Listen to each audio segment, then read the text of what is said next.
Nouveau sujet, on va maintenant parler de Bitcoin.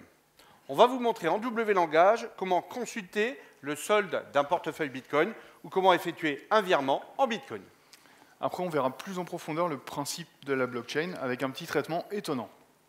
Alors juste avant, pour ceux qui ne sont pas familiers avec les crypto-monnaies, je vous rappelle rapidement le principe. Alors une crypto-monnaie comme Bitcoin, en fait c'est une monnaie qui n'est pas gérée par une banque ou par un organisme central, mais par un réseau d'ordinateurs.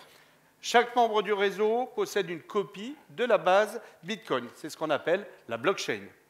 La base Bitcoin, en fait, elle contient l'historique de toutes les transactions effectuées en Bitcoin depuis la création de la monnaie. Alors cette base, elle est répliquée sur l'ensemble des nœuds du réseau Bitcoin, c'est-à-dire plusieurs dizaines de milliers de serveurs différents dans le monde entier. Et chaque transaction dans cette base, elle est chaînée avec les autres par une opération cryptographique non falsifiable dans l'état actuel des connaissances. C'est ce principe de fonctionnement qui rend le Bitcoin infalsifiable. Alors, comment on crée des Bitcoins? Eh bien, chaque ordinateur qui participe à la validation des transactions dans la blockchain, on appelle ça des mineurs, a une chance de valider un nouveau bloc. Alors un bloc, en fait, c'est un ensemble de transactions. Et pour valider un bloc, il faut résoudre un problème mathématique. Techniquement, en fait, il faut calculer l'inverse du hash d'une valeur qui dépend des transactions qui sont dans le bloc. Alors, chaque bloc validé fait gagner 12,5 bitcoins à l'ordinateur qui a résolu le problème. Et un bloc, il s'en crée environ toutes les 10 minutes. Donc, en gros, il se crée environ 100 000 euros toutes les 10 minutes. Ça veut dire à peu près 14 millions par jour. Alors, ça, c'était la théorie. Maintenant, passons à du concret.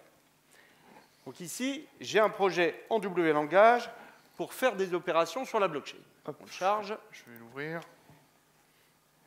Alors pour interagir avec la blockchain, tout ce dont vous avez besoin, c'est d'un serveur connecté à Internet. Sur ce serveur, vous installez un nœud Bitcoin. Un nœud Bitcoin, c'est un logiciel qui est librement téléchargeable. Alors, la config de tout ça, vous allez voir, c'est vraiment pas compliqué. On vous a mis toutes les infos dans le support de cours. Ensuite, pour dialoguer avec votre nœud Bitcoin, on vous a créé un composant interne en W langage avec toutes les fonctions utiles dedans. Alors, tout est en W langage. Vous avez tout le code à dispo. Vous pouvez directement l'utiliser et même le modifier si vous avez besoin. Ce composant interne, il vous permet de ne dépendre de personne, d'aucun site, pour manipuler la blockchain depuis vos applications. Allez, je vous montre tout de suite une utilisation pratique de ce composant interne. Alors ici, on utilise un tunnel SSH pour sécuriser la connexion.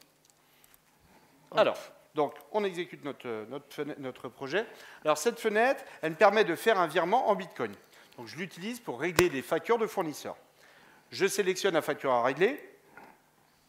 L'application affiche les informations de paiement, donc le libellé de la facture, l'adresse du portefeuille Bitcoin du destinataire, et puis le montant de la facture. Et vous voyez, l'application, elle suggère même automatiquement les frais de transaction. Je valide. Et voilà, la transaction, elle est désormais en attente de transfert des fonds. On voit son état en bas de la fenêtre. Elle est non confirmée pour l'instant. En fait, dès qu'un bloc sera validé, le transfert des fonds il sera confirmé de manière irrévocable et non censurable dans la blockchain. Alors, une information quand même, chaque écriture dans la blockchain, chaque transaction est payante. La vitesse de confirmation d'une transaction, elle dépend des frais de transaction que vous payez. Plus vous payez de frais de transaction, plus les fonds seront transférés rapidement. Alors actuellement, les frais, c'est de l'ordre de 50 centimes d'euros pour confirmer une transaction en 10 minutes, un quart d'heure environ. Autre exemple. Alors cette autre fenêtre, elle affiche le solde de notre portefeuille Bitcoin. Donc, vous le voyez, il contient 2,5 Bitcoin pour un équivalent en euros de 15 000 euros à peu près. Alors 15 000 euros à peu près aujourd'hui et maintenant, parce que vous le savez, le Bitcoin, c'est une monnaie assez volatile, donc soyez prudents. D'ailleurs, vous connaissez tous l'histoire du petit garçon qui demande un Bitcoin à son papa pour son anniversaire. Son papa lui répond « Quoi 15 000 euros? Mais tu crois pas que je vais t'offrir 12 000 euros pour ton anniversaire? Et puis qu'est-ce que tu vas faire avec 20 000 euros ?» Alors dans cette application, la conversion entre le montant en Bitcoin et les autres monnaies est faite en utilisant un web service. Alors ici, on a utilisé le web service du site Coinbase. Là aussi, on vous a mis tout le code nécessaire. Allez, maintenant, on va aller voir comment on fait un virement en Bitcoin en W langage. On revient dans le projet.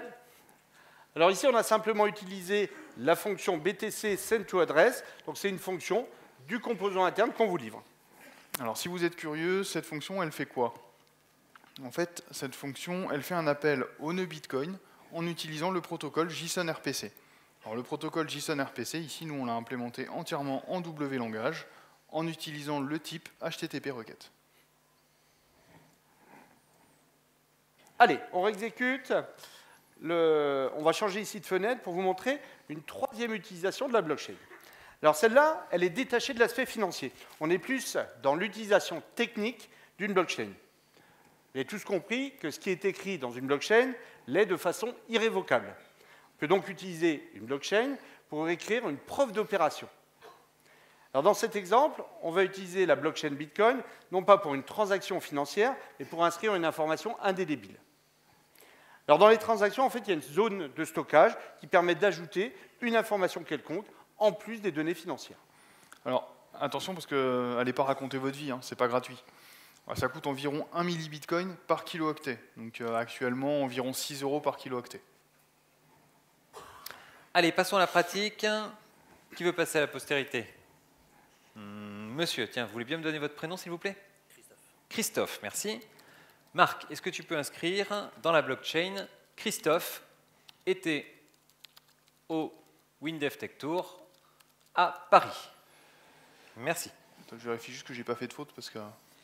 C'est bon. Hop. Allez, je clique sur écrire.